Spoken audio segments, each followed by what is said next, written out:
You can do the intro. Alright, how many episodes is this? This is the sixth one? Or seven? This is 7. Alright. Welcome back to the Carrot and the Throat podcast. This is episode number 7. Just a little recap. Our first episode, our pilot. Just a little interview. Second episode, we talked about the NBA playoffs. We talked about the NFL draft. We talked about the NBA lottery and the upcoming draft. We talked about IU. And we talked about March Madness, really. So this episode, we're going to be talking about the Colts and their future, what they've done, a little bit of the past, a little bit of the present, a little bit of, what they're about to do, and our predictions for, really what they're going to do this season. So, starting off with their past. You're the one who knows everything about their past. I know literally nothing. So, first of all, Indianapolis has never won a Super Bowl before. 2, actually. They've won 2? The Colts have won 2 Super Bowls? One was a really long time ago. It was back when we were in Baltimore, so I think we moved to Indy in like the 70s or 80s. I forget when exactly it was, but it was with Johnny Unitas. And then our second one was Super Bowl 41 with Peyton. We beat Chicago and Miami. Sure. Yeah. Wow, that's pretty cool. Oh, yeah, they did win a Super Bowl with Peyton Manning. So, since then, the Colts have not been amazing.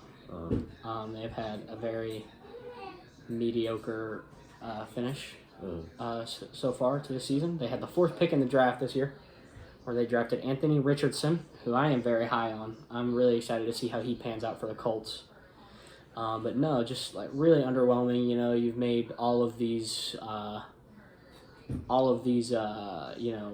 trades and whatnot just to just be mediocre and kind of suck. Mm-hmm. Yeah, I think a lot of that really has to do with what Chris Ballard's done at the quarterback position, getting one-year rentals, getting these really old guys to come in and essentially making Indianapolis a retirement home. I think that's, Chris Ballard has even said he wants somebody who's going to be there for a very long time and to be able to suffice at the quarterback position, and I think, that's what all of Indy agrees with, really. Yeah. You can't really, have these one-year rentals. You can't really have these guys that are really old on their last leg just trying to make a name for themselves, and it's not the best situation to be in year after year. So with getting Anthony Richardson, I really think that, it's I think it's really a win now, kind of decision.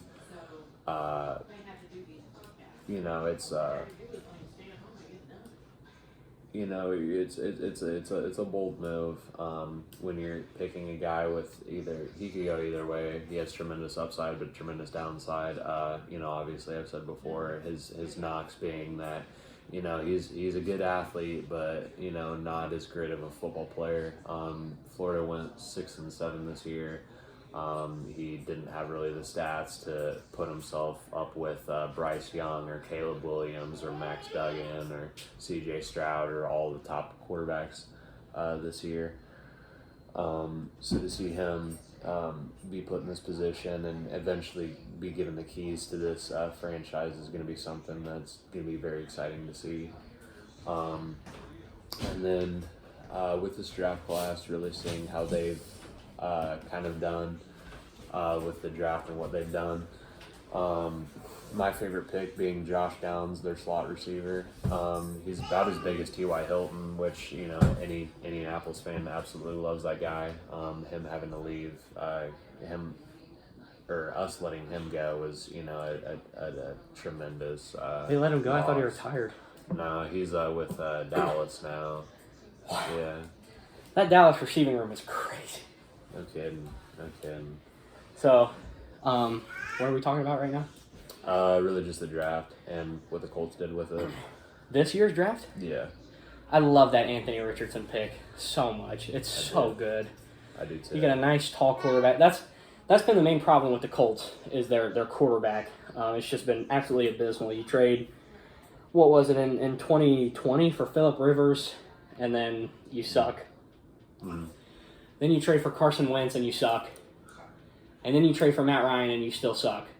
And it's just you spend all of these years trying to find that guy at the quarterback position, and you just never can. And it's really unfortunate as somebody who lives as somebody who's a Raiders fan that lives in Indiana, because I have no team to look up to because they both suck. It's so sad. I just really want to see the Colts be successful, and I think they can be now that they finally have that guy at the quarterback position. I think it'll be really, really crucial to, help his development and help him become something in this league. Right. Because he is an extremely raw talent, and there's like a lot of potential with him, which is why guys like C.J. Stroud and Bryce Young especially Bryce Young went before him, because exactly what you're getting with Bryce Young. But with Anthony Richardson, it's not like, with him it was more of a potential pick. But with the Colts, it doesn't really matter. You just need a young. It is just so crucial that you get a young quarterback. So we could talk. Who else? What other draft prospects did you talk about? Just really Josh Downs, the wide receiver out of North Carolina. That's obviously my favorite pick. I think he's one of the best receivers that come out of this draft, and to be able to see him, kind of match up with this Colts offense, to see what weapons that we have. We have big targets in Alex Pierce and Michael Pittman Jr. going down the sideline. I think that frees up a lot of space for him going across the middle.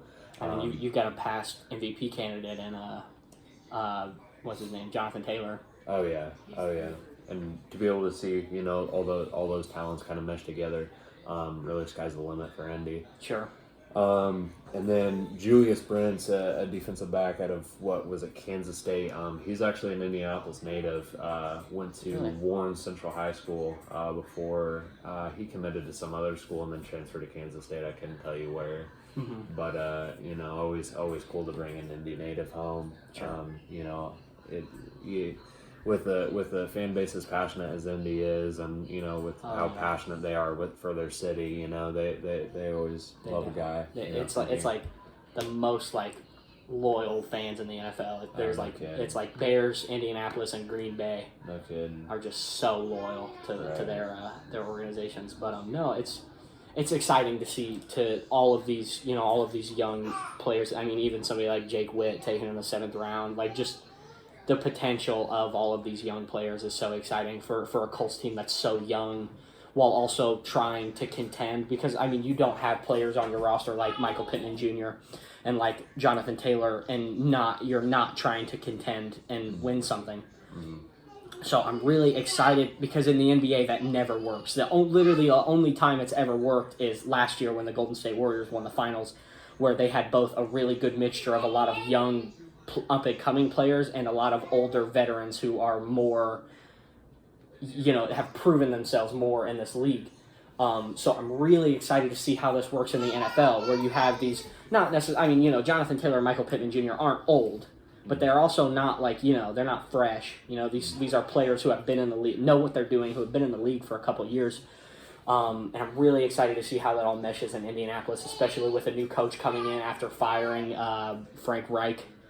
And then getting Jeff Saturday to get up off the couch, off his ESPN analyst job, and coming in and not being able to necessarily have the experience. He's only really coached in high school, and that was it. And for him to go to the NFL right away, a lot of people were mad about that.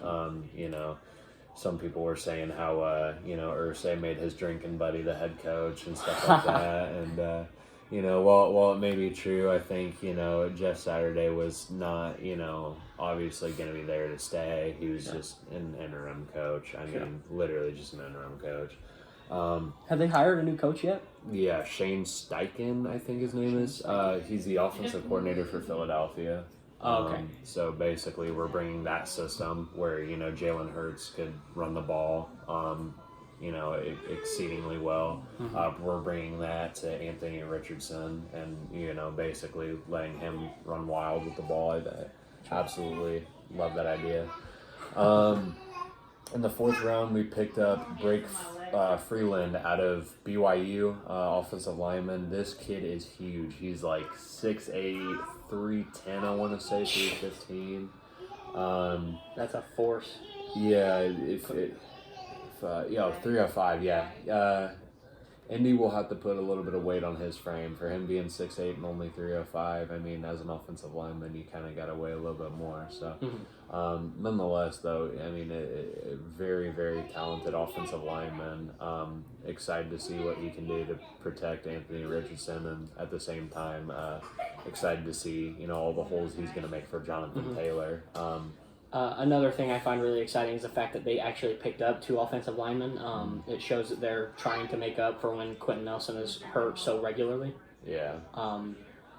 Because, I mean, when he's not hurt, they have an okay line. Their line hasn't been phenomenal. But, that's part because, the best offensive lineman in the entire league is hurt so consistently. Yeah, I mean, this offensive line, it's only 2 years removed for being, the best offensive lineman in the NFL. I think, with Anthony Castonzo retiring, freeing up that left tackle spot and giving it to Eric Fisher for a year. Eric Fisher, obviously, there's a reason why Kansas City got rid of him. Former number 1 overall pick as an offensive lineman is just absolutely wow, insane. that's crazy. Yeah. Was he that good, or was the team that drafted him just delusional? It was Kansas City, and no, he was deserving of it. But wow. And that's what you'll do. Like if you have that pick, and you have that hole in your roster. I mean, I think one of the first lines in The Blind Side, if you ever watched that movie, was they were explaining why the left tackle is the second highest paid position. It goes quarterback and left tackle, and the line went something like, any good housewife knows you pay your mortgage, which is your quarterback, and then your insurance, which is your left tackle. That's true. Right. So, excited to see what they can do with Blake Freeland. And then also in the 4th round, we picked up a defensive end out of Northwestern. I cannot pronounce his name, but Adibawar. Yeah. Adentamiwa Adibawar. Yeah, something like that. Cool. But this is a guy who I've been kind of reading up on, kind of seeing how he's gonna pan out. This is a guy who power cleaned 405 in high school. Oh, in high school? High school. Oh yeah, and that's big man. People are losing their minds like people are losing their minds at Jamar Chase for power cleaning 315, and while he's an NFL wide receiver, at the end of the day, that's a high school kid doing that. Yeah. And I'm really excited to see what he can do for this new look Colts team. Mm-hmm. It's exciting, man. They have a really bright future, especially because, like we said earlier, like Jonathan Taylor and Michael Pittman Jr. aren't young, but they're also not old. Like I think Michael Pittman Jr. is younger than 20, is like younger or older. I think he might be older than like 23, but he's like younger than 25. And I think Jonathan Taylor is in the same boat. So you have this like really just promising roster of guys that have the potential to do some really amazing things in this league, and it's really exciting as somebody who lives in Indiana. I think it's super important that these players are developed correctly, and it's really important that Anthony Richardson specifically is developed correctly, because a team can only be as good as its quarterback, and I feel like we've seen stuff like that with a team like the 49ers, who have some of the best players in the league at literally every position, but we're starting. What was it? Bryce? No, not Bryce. What was his name? You know who I'm talking about. Because both Trey Lance and Jimmy Garoppolo were injured, so they had to play Brock Purdy. Brock Purdy. Yeah. It just didn't work. It didn't work out at all, because you can't put some random quarterback into a championship team with pieces and with players that are trying to win a championship and expect them to still win a championship. That's just not how that works. And so I'm hoping Indianapolis doesn't let that happen, because we haven't seen a good quarterback in Indianapolis since Andrew Luck, and even then, Andrew Luck was not even in his prime yet. Mm-hmm. So you have this horrible history of quarterbacks in the past 6 years. When did Andrew Luck retire? 2018 or 19. Yeah. So over the past 4 or 5 years, you've had terrible luck at the quarterback position. Trading for these people on the deathbed of their career, hoping that they can propel Indianapolis to something that they're not capable of doing. I trading for Phillip Rivers when he's old enough to qualify for a senior discount was not a good thing to do. Was not a good idea. Right. Yeah. If there's a division in the NFL where you can completely turn things around, which the Colts are in that phase at 4-12-1 or something like that. I think that's what they went. If there's a division in the NFL, you want to do that, and that's definitely the AFC South, with the best team being Jacksonville, which is up and coming. But who knows how they'll do next year. But nonetheless, this undoubtedly is one of the worst divisions in the NFL, and the lack of competition across 6 games throughout the entire year definitely works in your favor. Yeah, it's really bad. I actually am. I'm super excited to see how the Jacksonville Jaguars are this season. I'm so excited to see how Trevor Lawrence's progression is this year, especially because being such a highly touted prospect and having such a disappointing rookie year, and then to come back your sophomore year and actually be not amazing, but good. Trevor Lawrence was a pretty respectable quarterback this year. He took the Jacksonville Jaguars to the playoffs, and they won. They won the first round, didn't they? They won their game in the first round. Yeah, unbelievable comeback. I think it was like a 30-0 comeback or something like that. Yeah, absolutely crazy. Yeah. So there's a lot to look forward to there, but with the Colts, it's just all development. It's literally all development. They just you have to develop Anthony Richardson. You have to keep Quentin Nelson on the field. You have to hope that this new coach works out. I think it's going to be a really tough couple years for the Colts. I think it might take a little bit. I think there's still a couple years of rebuilding to do, because while you have a player like Michael Pittman Jr., there's only so much you can do with one good wide receiver. You have players like Zach Paris? No, Paris Campbell and Zach Pascal. Yeah, Zach Pascal, who are okay wide receivers, but they're not good enough to take your team to the Super Bowl, like what Indianapolis is trying to achieve.